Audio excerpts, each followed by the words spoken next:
Tous les dimanches, Olivier Conan ouvre la bibliothèque pour présenter un auteur et son œuvre. Le livre de la semaine, c'est le rendez-vous avec la littérature tous les dimanches à 7h20. Le livre de la semaine. Bonjour. Un secret au poids presque insupportable, c'est celui qui a dû garder une jeune stagiaire dans une société de transit. Christelle découvre par hasard la préparation d'un complot au lait contaminé, destiné à empoisonner la population afin de soulever la révolte de celle-ci et faire tomber le président en lui attribuant la paternité de cette intoxication. Dans un univers où se mêlent pot de vin, hypocrisie, sexe et intérêt, elle va tenter le tout pour informer l'entourage du président en côtoyant le risque de se faire prendre par les complices du coup ou démonté par ceux qui la croient paranoïaque. Suspense, c'est le maître mot qui anime l'esprit du lecteur dans ce thriller de Regina Yaou baptisé Opération Fournaise.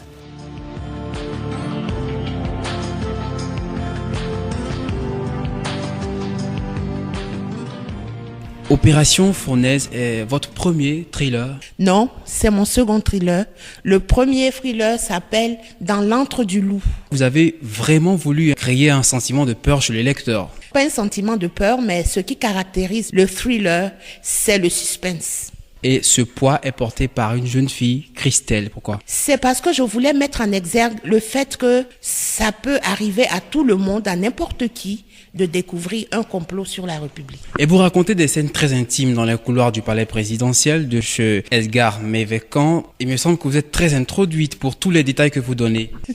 Non. En fait, je voulais rencontrer une première dame pour me donner des renseignements, pour me documenter, mais je n'ai pas pu rencontrer qui que ce soit, donc j'ai carrément inventé. Achille Teleka et Israël Ankake, les deux comparses avec ceux du pays de Strickland qui fomentent le scandale du lait intoxiqué pour faire sauter un président. Est-ce que ça ne paraît pas un peu grotesque? Edgar Mévecan, le président de la République des Ébènes, avait été victime de plusieurs tentatives de coup d'État. Les gens avaient essayé par les armes, par des guerres, des rébellions, tout ça, mais ils n'en étaient pas venus à bout. Donc, il a fallu chercher quelque chose de vraiment ingénieux, d'innocent et d'insoupçonné pour pouvoir le faire partir du pouvoir. Un coup aux allures tentaculaires puisque plusieurs personnes, même dans le camp de Edgar Mévecan, sont impliquées dans cela. Un président ne tombe jamais par hasard. De toute façon, ce sont les gens qui sont près de lui qui peuvent le livrer à ses ennemis. Voilà pourquoi, jusqu'au niveau du gouvernement, les gens avaient dû avoir des complices. Regina Yaou, c'est une doyenne, d'abord dans la vie, aussi dans le métier, qui raconte des scènes de sexe à faire saliver le jeune public. Est-ce un choix personnel? Là, je prends l'exemple de la page 106. Vous racontez une scène de sexe entre Israël Ankake et son assistante, aussi son amante, Miss Zako. À la page 106, je lis « Les yeux alanguis et riant doucement, Israël roula doucement sur le côté et laissa sa belle se remettre de cette tornade qui faisait courir son cœur. Au bout d'un moment, Delphine ouvrit les yeux et se tourna vers lui. Elle avait dans le regard cette lueur carnassière qui plaisait tant à Israël. En lui murmurant qu'elle aurait sa revanche, Delphine se plaça au-dessus de son amant en position tête bêche, tandis qu'elle abreuverait Israël de son nectar intime. Delphine prit dans sa bouche presque la totalité du sexe de granit qu'offrait à sa vue ce dernier. L'homme poussa un petit cri et se laissa lécher, sucer, titiller jusqu'à ce que la belle, changeant de position, l'enfourchit avec 1000 contorsions et entama la danse du bateau ivre qui lui faisait perdre contact avec la réalité. Je dirais, quel lexique du sexe ou de l'amour. Les gens me font rire parce que ils croient que avant d'avoir l'âge de 58 ans que j'ai, comme si je n'avais pas été jeune aussi. On a été jeune et puis je me dis que ce n'est pas une question d'âge. En plus, ce qui caractérise le thriller, c'est le sexe, le suspense. Donc, il faut que ce livre ait une bonne partie de sexe aussi. Et deux autres vices que vous intégrez aussi dans ce livre, c'est la recherche du gain facile, l'argent, le désir de possession, le pouvoir. Oui, effectivement, notre monde est caractérisé par l'amour de l'argent. Et comme je le disais quelque part dans le livre, on attaque Mévecan pas tellement parce qu'on n'aime pas sa manière de gouverner, mais parce que ça doit rapporter de l'argent à certaines personnes. Par exemple, Ankake, il n'avait rien à reprocher à Mévecan, qu'il trouvait sympathique par ailleurs. Mais lui, il avait besoin d'argent. La même chose pour Achille Teleka. Les noms que vous avez choisis, on le sait, ne sont pas anodins. Teleka, Mévecan, Ankake. Alors, est-ce que des noms qui sont originaires de votre Dabou natal? En fait, je suis à Aladjan. Je suis née à Dabo, mais je suis à Aladjan. Mes vacances, en Aladjan, ça veut dire mes vacances. Ça veut dire que je n'ai pas encore vu, en fait, ce que je dois avoir. En Kaké, ça signifie en Aladjan. Quelle histoire! Maintenant, Teleka, c'est un nom que j'ai inventé comme ça. Et puis, Ekana, c'est Ekana, tu as vu. Ce sont des noms que j'ai pris, qui veulent un peu nous situer, si on comprend la langue, sur le personnage que je décris.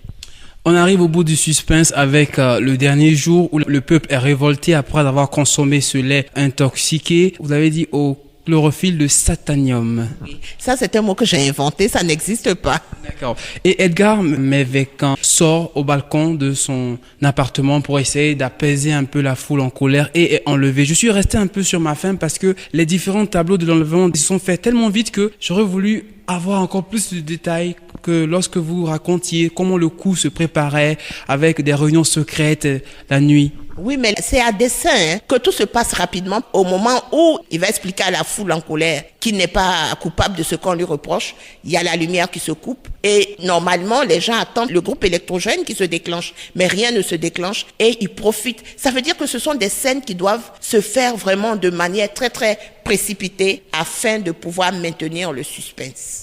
Et le retour d'Edgar Mevekan, il était où? Parce que moi, j'ai pas su quand j'ai lu l'œuvre. C'est justement sur l'île en question. J'ai pensé qu'il était parti sur l'île où ses enfants s'étaient réfugiés en temps. Pourquoi cette île? J'ai posé la question dans le livre, mais j'ai pas apporté de réponse. Mais je me dis que quand on écrit, on doit quand même laisser une certaine part à l'imagination des lecteurs. Et c'est à dessein que je n'ai pas essayé d'expliquer davantage. Regina Yaou, c'est 36 ans d'écriture. Vous avez été récemment honoré par votre éditeur principal. Comment vous faites pour produire toutes ces œuvres-là?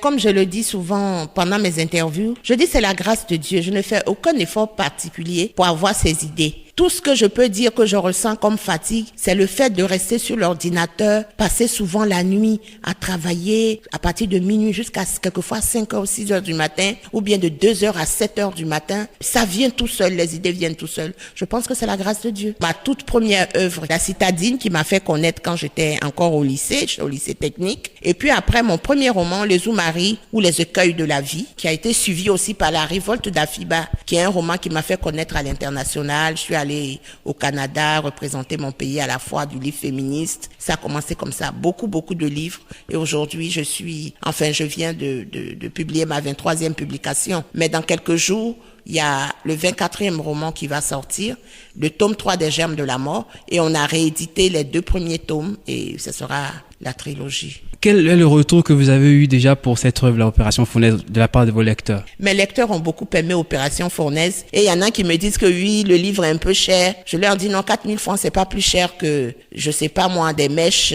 qui coûtent 7 ou même 150 000 francs et que vous avez, parce qu'en général, mon lectorat est féminin. Et puis, les messieurs qui me disent, je dis, mais ça coûte pas plus cher qu'une paire de chaussures. J'ai eu un très bon retour et c'est très encourageant. Un mot aux jeunes écrivains, aux nouvelles générations.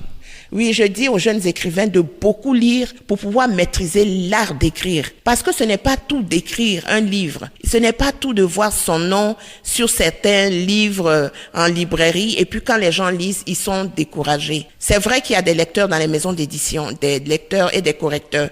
Mais c'est pas toutes les maisons d'édition qui s'offrent les services d'un correcteur expérimenté. Et qu'il faut à chaque fois se retrouver avec des fautes dans les livres. Il y en a aussi qui ont décidé de faire la quantité, non la qualité en matière d'édition. Non, ce n'est pas bon.